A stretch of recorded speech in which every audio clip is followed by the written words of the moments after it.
Hello, it is Ryan, and I was on a flight the other day playing one of my favorite social spin slot games on ChumbaCasino.com. I looked over at the person sitting next to me, and you know what they were doing? They were also playing Chumba Casino. Coincidence? I think not. Everybody's loving having fun with it. Chumba Casino is home to hundreds of casino-style games that you can play for free anytime, anywhere, even at 30,000 feet. So sign up now at ChumbaCasino.com to claim your free welcome bonus. That's ChumbaCasino.com and live the Chumba life. No purchase necessary. VGW. Void where prohibited by law. See terms and conditions. 18+. Hello and welcome to the Paddock and the Pavilion with Stephen Wallace. In each show, Stephen will interview someone connected to the world of horse racing or cricket. Welcome to this live podcast for the Paddock and the Pavilion from the Jockey Club Rooms in Newmarket to celebrate Ellen Chaloner, the first woman trainer, on this special day, International Women's Day. Welcome to the show, Joe. And your title, you're the communications lead for the Jockey Club in the Eastern region. Thanks for joining me. What exciting news have you got to let the audience know today? So as many people will know, the campaign that has been run by various members of the Chaloner family was to see that Ellen and the site where she's buried in Newmarket is properly commemorated. As people will expand on later, I'm sure, because of the time that she died, she was buried in an unmarked grave. So the Jockey Club was approached about this probably kind of 14, 15 months ago and asked to support it, which we were very happy to do. But as we were going through the campaign, we began to think about if there are other ways which Ellen could be commemorated, particularly, you know, using the assets which the Jockey Club has at its disposal. So in the background, we have been working away, and I'm delighted to announce that there will be a race on Kipco 2000 Guineas Day, a listed race which has been permanently renamed in honour of Ellen Chaloner. So on Newmarket's biggest day of the year, for as long as that race exists, the Ellen Chaloner Stakes will be run.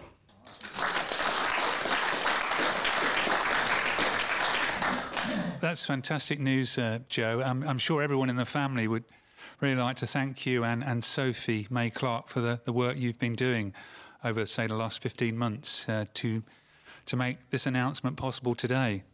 Well, it's very much a team effort, really. As I said at the top, I think this has been a campaign that has been ongoing for some time and has involved efforts from all sorts of members of the family, researchers, members of the media, the Newmarket Journal. Everybody has come together, and I think everybody who has kind of heard about Ellen's story has been, inspired by it to a degree, because, clearly this predates what many people understand as the start of women being racehorse trainers by 70 or 80 years. And it's very difficult to imagine what it would have been like to be a trainer as a woman in those days, full stop, but let alone to go on to the success that she had as a trainer. So we've been delighted to play a small part in ensuring that she is properly commemorated. And I think, Newmarket and the Jockey Club have an extraordinary history, and it's important that we celebrate that history whenever we can. So it's been a great project to be involved in. And this race is formerly known as the Kilvington Stakes, is a listed fillies race. That's correct, yeah. So it's run over 6 furlongs. It's for fillies, 3-year-old and older. It was, until relatively recently, run at Nottingham, hence it was named after a village in Nottinghamshire, but it transferred to Newmarket. It was run last year, but yes, we needed to change the name to find something more appropriate, and I don't think we could have found anything more appropriate than to name it after Ellen and ensure that, her name is there, on our biggest day of the year. And indeed, the first running is obviously on the same day as the King's coronation, when even more eyes will be on Newmarket than they may have been otherwise. And I believe it's scheduled to be the first race on 2000 Guineas Day. Yes, that's the plan. There is a degree of flexibility only because of the timings of the coronation and the ceremonial events on the day. We need to ensure that racing fits in with those suitably. But it will certainly be run at some stage on that day, and we'd very much like members of the family to join us and celebrate Ellen once again on what's going to be a very, very special day. Well, hopefully they will come along on May the 6th, Saturday, May the 6th. And thank you very much for being our first guest, Joe. Pleasure.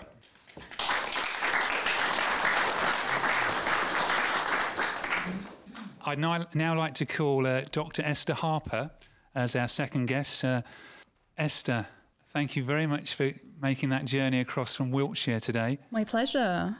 You did a PhD in the history of horse racing when you were working at the National Horse Racing Museum, which also has connections with the Chaloner family. But just to fill in some gaps about Ellen, when was she born, where was she born, and give us a bit of detail about her racing family.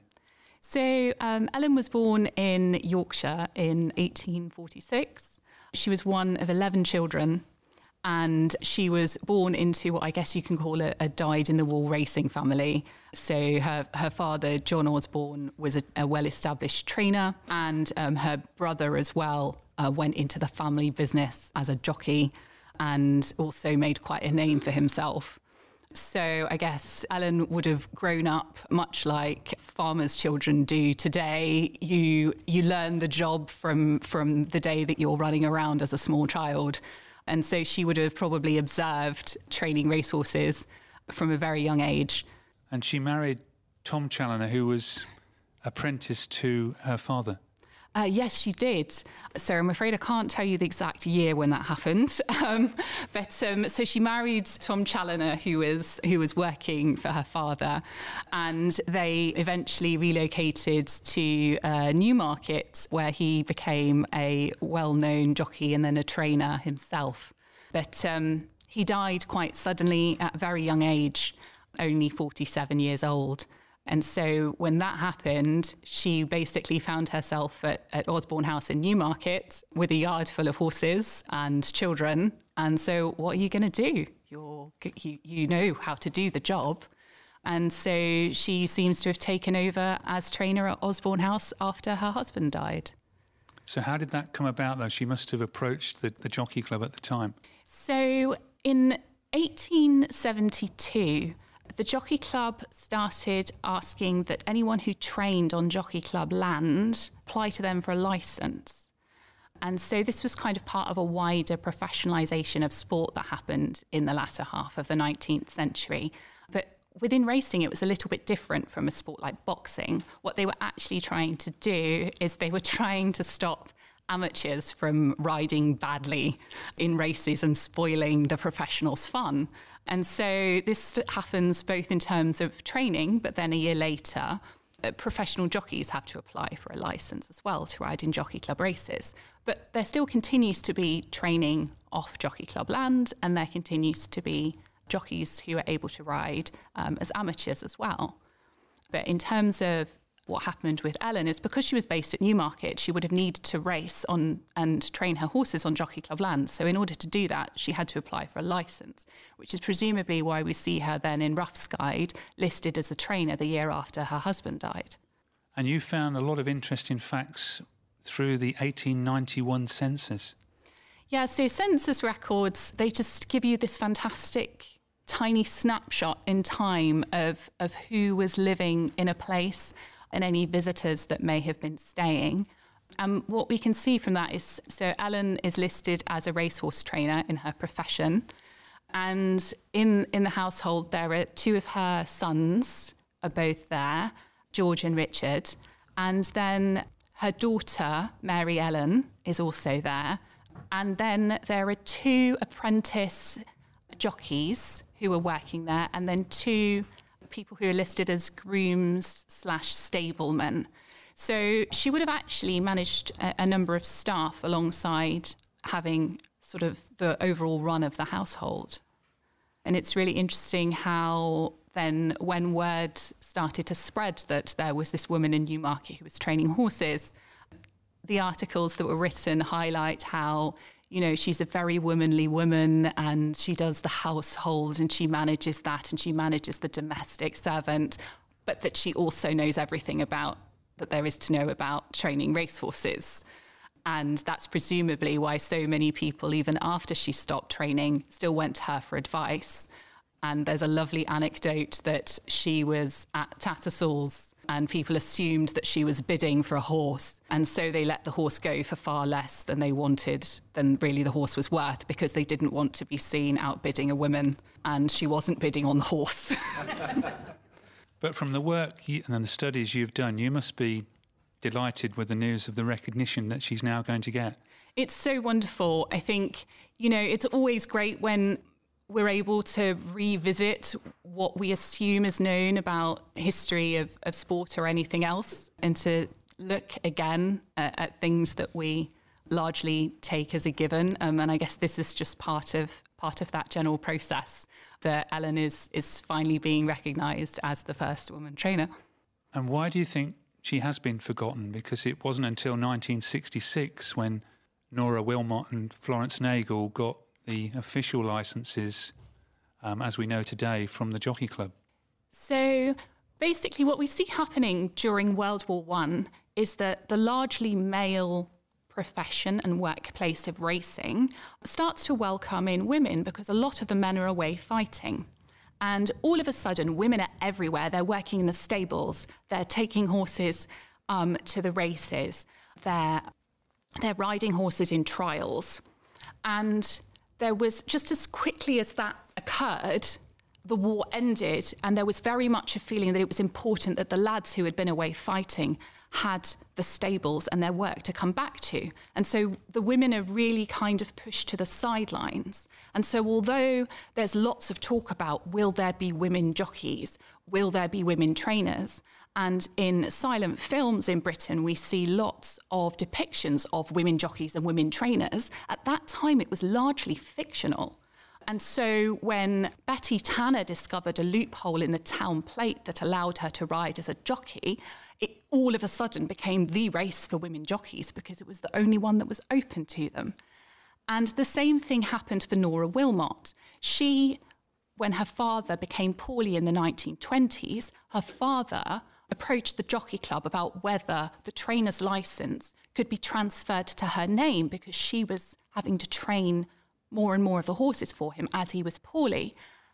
And that was very quickly shut down. That was not allowed. But of course, she continued training in the background. She just had to find a way around it. And so there were a number of women who then trained. And by this point, you know, the wording around who could have a trainer's license had changed slightly. Previously, it said persons. Then persons was reinterpreted to mean men, and clearly stipulated as such on the back of Wilmot's request. So all of a sudden, the door that was not really open, not really closed, was well and truly closed. And so it wasn't until the 1960s when then Nora Wilmot and Florence Nagel were able to reopen the door by, in effect, threatening to go all the way to the High Court, that it was then overturned and women were then able to hold trainers' licences again in Britain. Well, thank you very much for that summary, Esther, and thank you very much for joining us on the Paddock and the Pavilion. Thank you so much.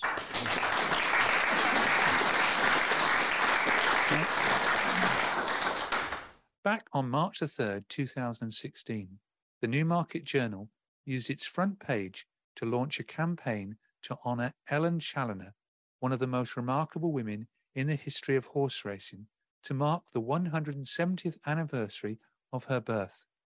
Reporter Tina Murray had been contacted by Chris Lysek, whose family connection to Ellen went back through his mother's family, who had been saddened to discover the racing history maker was lying in an unmarked grave in Newmarket Cemetery. The story published in the journal was seen by Ellen's great-granddaughter, Marietta Krikhaar, in 2021, and she carried on the campaign. The journal's news editor, Alison Hayes, was instrumental in getting a road in Newmarket named Chaloner Way in Ellen's honour.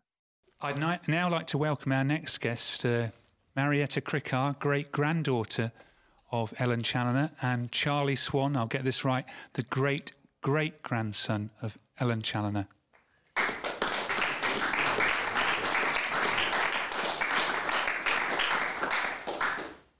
Well, thank you both for joining me. And you're both related through Ellen's son, George, who was a jockey and actually was second in the Derby in 1895, another part of your racing dynasty. Yes, that's correct. Marietta, I'd like to start with you. It seems a long time since Charlie sent an email to me in late October 21. He copied you in to start your campaign to get the recognition that Ellen deserves. Yes, that's right.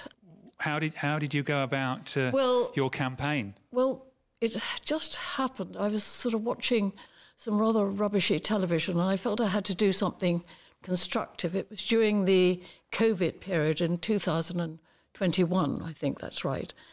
And looking through my cousin Susie's papers, I came across a copy of a newspaper article stating that my great-grandmother, Ellen Chaloner, was buried in an unmarked grave. And I thought, gosh, I've really got to do something about this. And, I've got to, and that's how it all started. And so then I started researching and trying to get hold of the right people. And then eventually I think I contacted you, and together we worked together rectifying and getting Ellen Chaloner to have a stone on her grave. Yes, I interviewed most of the guests here today on the podcast actually about 12 months ago, which really got the ball rolling, didn't it? Yeah, and that's right. And I badgered my family, so we all worked together to get the stone, for the headstone to happen and to be on the grave, So I'm really delighted that, we've succeeded. And you came down here to Newmarket in October, where we looked at the sort of grave area. Yeah. Can you update us on the work that your Tom and Judy are doing on the headstone? As far as I know, the headstones are on their way. I'm not quite certain from where, but and they are due to arrive at the end of April. So, and then, I've got my family, Justin Chaloner, he organised the GoFundMe account. And then from then onwards, I think we got my son involved and my nephew involved. And I think through you, through a contact, we alerted the Jockey Club, who showed interest and said that they would pay for half the balance of the account. I think that's correct. Yeah, and there's a very large area now, isn't there? Because there's two graves. Because, that's right. And in fact, they've been so generous that they paid the balance for the other grave, and now there's still money coming into the GoFundMe account, which is great, actually. Because one of the graves has got Ellen in with members of the family, and the other one's got Tom, her husband, who, as Esther pointed out, was a successful trainer and also a Derby-winning jockey. That's right. That's right. So I'm really glad, with everybody pulling together, that we've succeeded in this happening. Turning to you, Charlie, you're a week early here, with Cheltenham being next week, unless you're staying for the next sort of 10 days. Yeah, no, I have to go home, unfortunately. But thanks very much for joining us this morning. How much did you know about Ellen growing up in Ireland? Well, I suppose when I started riding, my mum kept telling me that, my great-great-grandmother and my great-great-grandfather used to ride and train horses, but it sort of went over my head a little bit when I was that age. I didn't really think about it, really, and it's really only in the last few years I suddenly realised that where my riding talents probably came from. Because your mother, Teresa, is a Chaloner. That's right, yeah, she's a sister of Marietta, yeah. You're really part of a racing dynasty with the Osbornes, the Chaloners, and now the Swans. Now, I've got an excuse now to get Harry's name mentioned as well, because he's been riding lots of winners the last few days. So. Yeah, no, it's great. And he's riding for a lady trainer tomorrow. So it's, onwards and upwards, yeah. And what are your thoughts on an Ellen Chaloner Stakes being run at Newmarket's Rowley Mile? Yeah, no, it's fantastic. It's great that she's getting the recognition, and, hopefully I'll be able to make it there that day. But it's, thanks to you, Stephen, you really got the ball rolling as well on that. So thanks. Well, it's good that it's a listed race, and Kind, the dam of Frankel, won the race in 2005. That's right, yeah. So, plenty. Hopefully, some good fillies can win this race. Well, hopefully you'll be there on 2000 Guineas Day, Coronation Day, and thank you both for joining us on the podcast. It's a pleasure, and I'm so pleased it's been successful. Thank you both. Great, thanks, Stephen. Thank you. The Paddock and the Pavilion podcast now has a wide archive of shows. From Joseph O'Brien and Park Lane Stables to Fairbreak and Michael Holding. Either go to the Sports Social Podcast Network page or subscribe to Apple Podcasts, Google or Spotify. I'd now like to call our next two guests, Tim Cox and Sir Mark Prescott. Right, Tim, co-author of The Heath and the Horse, a very well-known book. I hope it is. And a racing historian. Thank you very much for joining me this morning. You've been doing a lot of research recently on Ellen Chaloner's training career. What can you tell us about the research you've been doing? I think it's something that we should be doing and needs to be completed. Mrs. Chaloner, I think, as you said earlier, has disappeared. And I thought it'd be interesting just to find out what sort of trainer she was and how she went about her job. She took over almost immediately in April 1886. I did come across a newspaper report that in August of that year, she was out on the heath training with her young daughter, who I think would have been about 14 at the time. So immediately there's a record of her running the stable and being on the heath training the horses. It's a relatively modest training career, but it is very family orientated. About 2/3 of the horses that she ran were owned by her. About half were ridden by one of her sons. The other 15% were ridden by her brother. So she's running a family business. And I think she had a small stud farm at the bottom of Side Hill, where she was breeding horses as well. So she was making her money really from training horses, breeding the horses, but also dealing. I think she was that sort of actively involved trainer, and that's how she made her living. It was a modest affair, but very family orientated. Her most famous victory came, though, in June 1887 when she had a winner at Royal Ascot. Yes, this was it was on the last race on the card. It was a subscription race that it was the second year of that particular subscription. Ridden by her son George, owned by her, a horse called Jersey Lily. And then it ran again in the same race, the third year of that particular subscription, but she only came fourth. But she did win at Royal Ascot. But she was a decent horse. It ran in the Oaks. Yeah, but didn't win it. That was the frustration. No. And what was Newmarket like in the 1880s? It was a much smaller training establishment than it is now. Now I think there are about 3,000 horses registered to train at Newmarket. In those days, you'd have got about 1,000 training in the stables. So the stables were relatively small compared to the stables you have now.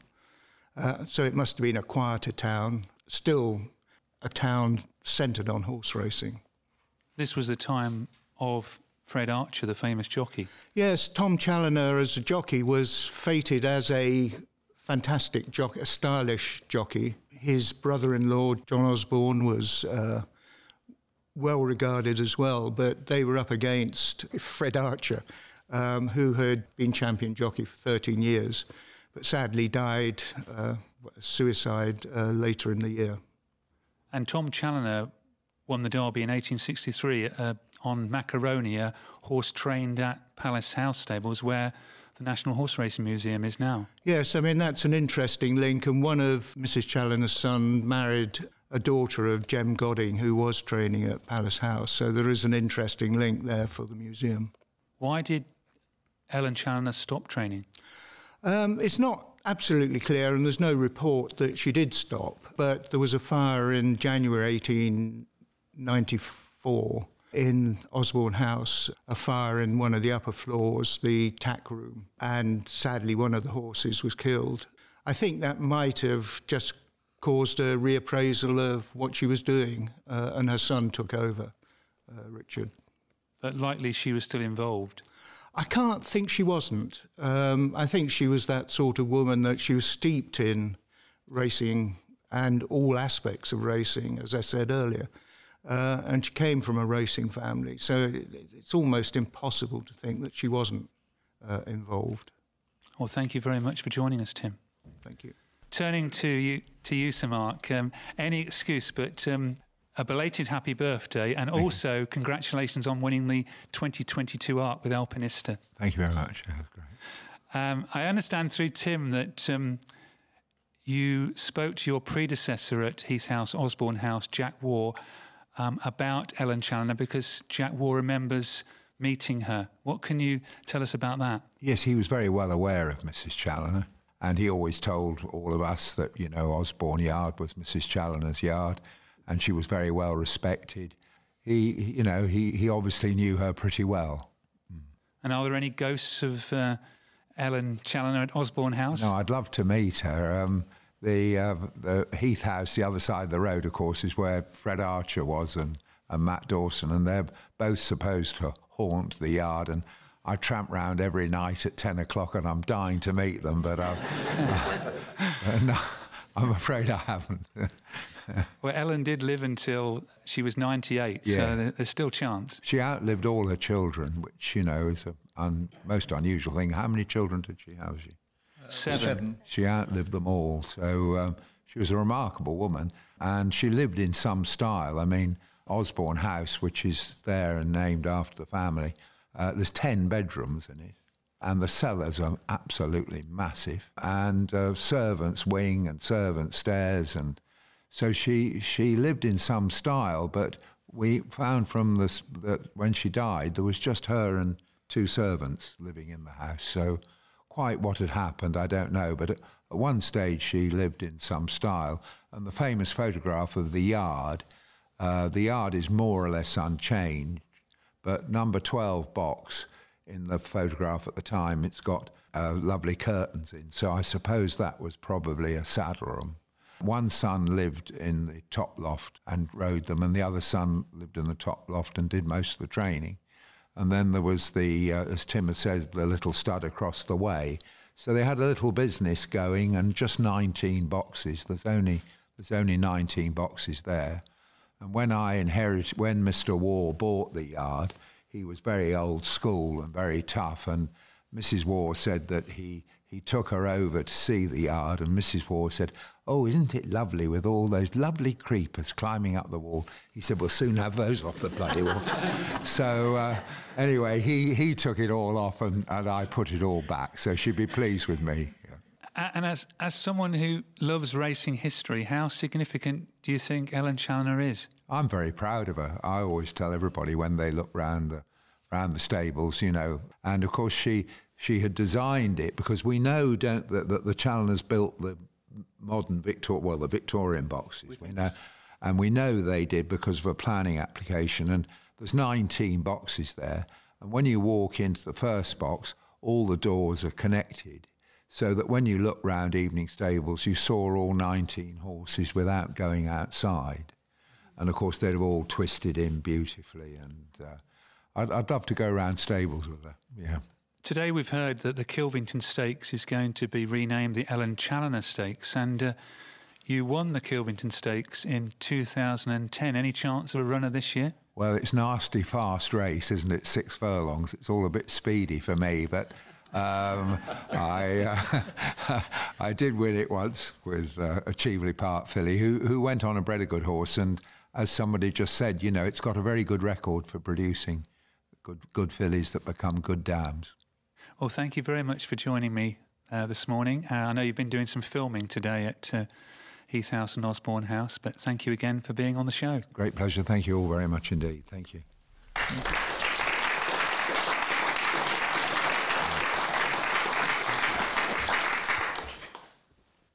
My next guest, Gay Kelleway.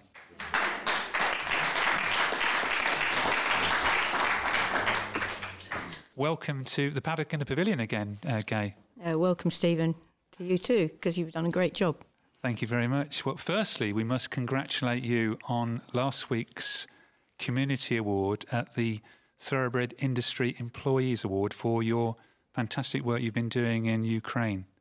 Yes, thank you very much. And it's not just me. I had a lot of volunteers as well. Yeah, we've featured it on the podcast. We must do that again. But the work you've been doing has been fantastic too. Been going across Europe. How many times have you been across there? We've been across 4 times and rescued a few horses, cats, dogs, and some people into boot. But obviously me, it's animals first. You mentioned actually on our original podcast chat about Ellen Chaloner that there should be a race named after her. What's your reaction to today's news? Oh, it's fantastic. And it's not just an ordinary race. It's on the Guineas Day and it's a listed race for fillies, so it's very appropriate. As you can see, Ellen, in that picture, she clearly, when I look at that picture and read it, she clearly looks a very strong lady. And she rides side saddle. And I tell you something, side saddle is not easy to ride. So she's obviously a very skilled horsewoman as well as a skilled trainer. And holding a crop, which father used to have when he rode out. I know Sir Mark probably still got one, which were very common amongst the trainers. Often the stable boys used to fill the other end.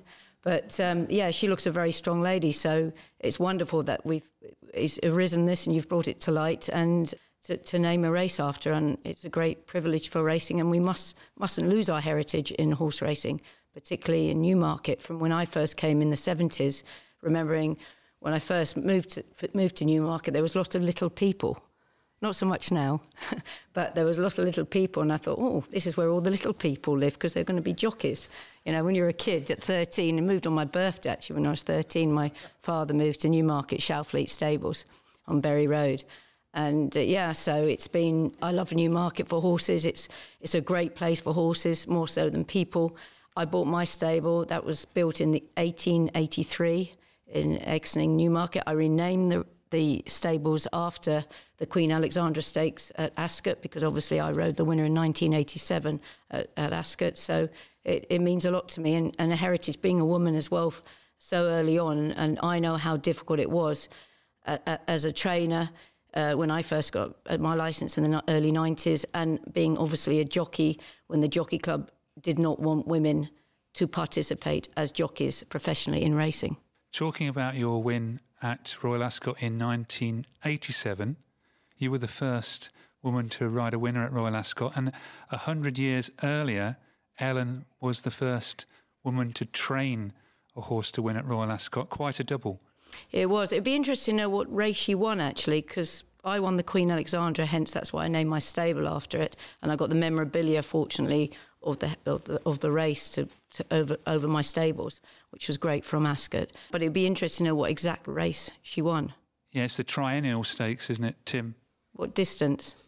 I think 7 furlongs or a mile, I think, okay. Yeah, it's possibly now the Jersey Stakes. Would that be right, Mark? You'd know? Yeah, okay. Esther talked about Florence Nagel, who was one of the first women to get an official licence in 1966. You met Florence Nagel. I'd had the privilege of meeting her. She sponsored, well, they had a race named after her at Kempton, the Florence Nagel Stakes, which was probably the first, if I recall, the first professional lady apprentice race ever on a race card in the UK. And yeah, I was because I won a lot of races. I was top professional, previously top amateur, still the youngest amateur, 18 champion. And when I rode that day, I was on an odds-on shot and I got beat. I remember I got beat. Alison Harper, who runs the racing school now, won the race. But yeah, she was a lovely lady. I think she must have been in her mid-90s or something, but she was still very forward-going and very strong, and yeah, amazing lady. I think there are Tim did some research for me last year, about 20% women trainers now. What are your thoughts on the numbers? It's still quite low. I don't think I've ever come across a bad lady trainer. I'm probably biased, but I think so many good women trainers now in the country. There's a lot of bad men trainers, no disrespect to Mark, because you're a very good trainer in my book. And you're one of the few that are still left in Newmarket. I'm getting one of the oldest in Newmarket trainers, which is quite funny. Yeah, so it's, the names keep coming up. I mean, I had the privilege of meeting Krikhaar, who trained a brilliant mare called Trev, and I got a beautiful photograph of Krikhaar signed.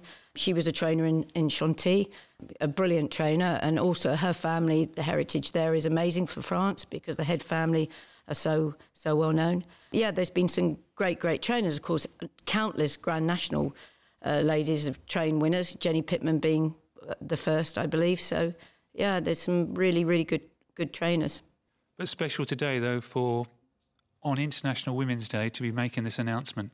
Yeah, it's amazing, and well done to you, Stephen. I think it's great that you've brought it to light, and I hope we can have a great day's racing, and also with the headstone as well. I think that's amazing. Well, thank you very much for joining me. Thank you, Stephen. Thank you. Thank you.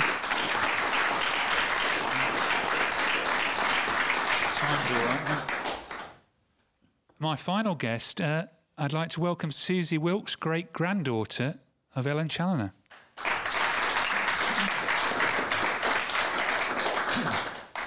Hello, Susie. Hello, Stephen. I've met you a lot on Zoom and telephones, but not actually in person until today. Thanks for coming down all the way from Scotland. You've beaten the snow. Yes. Yep. That's later in the week, isn't it? Yeah. Yes, tomorrow, I think. Oh, you might not get back home then, no? True. Well, there's worse places to be than Newmarket if you're a racing fan. One of the things I know about yourself is that your mother met Ellen Chaloner, and you can remember speaking to your mother about Ellen Chaloner. What was Ellen Chaloner like? I think the last time my mother met her was probably in about 1936, just 37, just before the war. My parents were living in India at the time, and they were home on leave. And when they were home, they always came racing at Newmarket. And that's when she would have last seen her, because they never got back to England till after the war, by which time Ellen had died. She was a very formidable lady. She was very deaf at the time. And my mother said it was always quite embarrassing having conversations with her because most of the racecourse could hear because she shouted at you. And I believe she was, in her later years, in a wheelchair, and the racecourse built a plinth for her at the finishing post so she could wheel her wheelchair up onto the plinth and watch the racing from there. Because I think she voted in a by-election about 2 or 3 days before she died. Yes, so, yeah. Yes. And can I leave the final word from you about Ellen Chaloner? There's so many Chaloners here today, and Osbornes and Swans, a lot, really.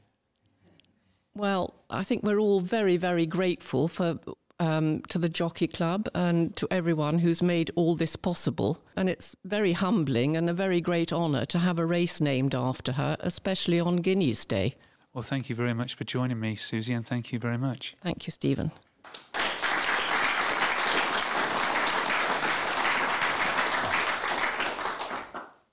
Just a few thank yous to end the podcast, really. I'd like to thank all the guests this morning. Special thanks to the Jockey Club, Joe and Sophie, and for the Jockey Club Rooms for hosting today's event. Hopefully, today will mean Ellen Chaloner, the trailblazing trainer as I coined her, the first woman trainer, will get proper recognition in horse racing on this special day, International Women's Day. Thank you all for coming.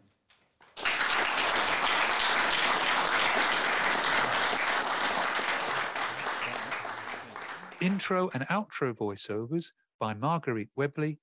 Editing and production of this podcast by DMJ Imagery. Thank you for listening to the Paddock and the Pavilion. Follow us on Twitter, Facebook and Instagram at the Pad and Pav. Don't forget, if you like the show, please do leave us a rating and review. Sports Social Podcast Network.